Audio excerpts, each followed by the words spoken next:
कहना है जबकि अविश्वास प्रस्ताव पत्र अभी लंबित है।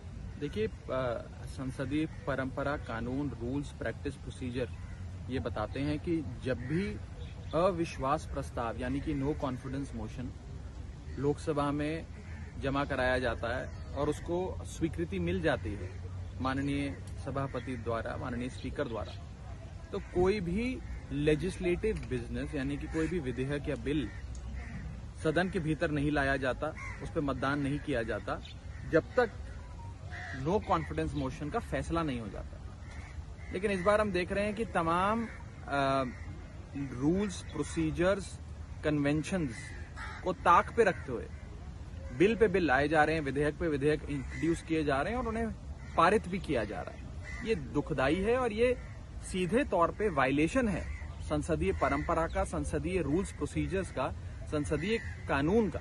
और मेरी अपील रहेगी केंद्र सरकार से और सभापति जी से कि कृपया कर जब तक नो कॉन्फिडेंस मोशन का फैसला नहीं हो जाता, उस पर बहस, चर्चा और मतदान नहीं हो जाता, तब तक कोई लेजिस्लेटिव बिजनेस ट्रांजैक्ट नहीं होना चाहिए लोकसभा में। सर, विपक्षी गुट मणिपुर अपने सांसदों को भेज रहा है, क्या उद्देश्य है इसका? देखिए, इंडिया ब्लॉक के साथी राजनीतिक दल अपने प्रतिनिधियों का एक समूह बनाकर पूरा इंडिया ब्लॉक का एक डेलीगेशन मणिपुर जाएगा और उद्देश्य बस इतना ही है कि मणिपुर में जाकर वहां की वस्तुस्थिति क्या है उसे देखें, समझें, मणिपुर के लोगों के साथ कंधे से कंधा मिलाकर खड़े हों, उनके आंसू पोंछने का प्रयास करें, उन्हें सांत्वना दें और वापस आकर संसद के भीतर सरकार को इन सारी चीजों से अवगत कराएं कि वास्तव में मणिपुर में हो क्या रहा है, मणिपुर क्यों जल रहा है, क्या वहां पे स्थिति है।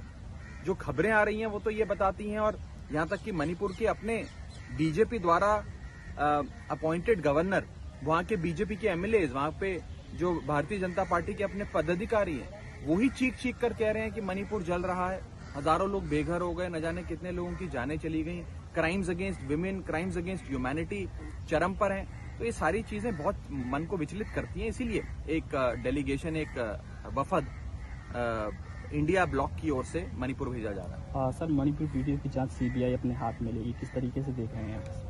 देखिए, जैसे अंग्रेजी में कहते हैं ना, टू लिटिल टू लेट।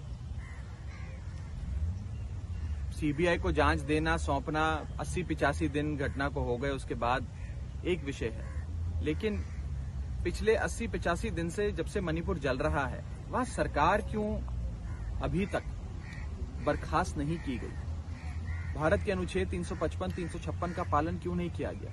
और दो महत्वपूर्ण सवाल मेरे जहन में आते हैं। मणिपुर एक छोटा राज्य है जिसमें मात्र 2 लोकसभा सीटें हैं। अगर मणिपुर 2 लोकसभा सीटों वाला राज्य नहीं होता, लेकिन उत्तर प्रदेश जैसा 80 लोकसभा सीटों वाला बड़ा राज्य होता, या बिहार जैसा 40 सीटों वाला बड़ा राज्य होता, तो क्या अभी तक मणिपुर की सुध लेने के लिए केंद्र सरकार का कोई मंत्री या प्रधानमंत्री जी खुद नहीं गए होते?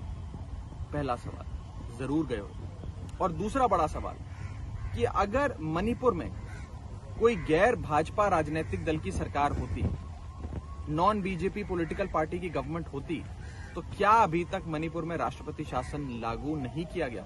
मेरा दूसरा सवाल, इसका जवाब भी हाँ है। मुझे लगता है ये सारी चीजें राजनीति से प्रेरित हैं। सर, ममता बनर्जी का बयान आया है, उन्होंने कहा है कि भाजपा बंगाल की छवि को खराब करने की कोशिश कर रही है, अशांति पैदा करने की कोशिश की जा रही है, योजना प्लानिंग की जा रही है। बीजेपी तो हर जगह जहां गैर भाजपा सरकार है वहां अस्थिरता, कानून व्यवस्था की समस्याएं, वहां पे law and order issues create करना, ये तो भारतीय जनता पार्टी का एक स्टैंडर्ड ऑपरेटिंग प्रोसीजर है जिसके तहत वो काम करते हैं। विपक्ष का कहना है जबकि अविश्वास प्रस्ताव पत्र अभी लंबित है। देखिए, संसदीय परंपरा, कानून, रूल्स, प्रैक्टिस, प्रोसीजर ये बताते हैं कि जब भी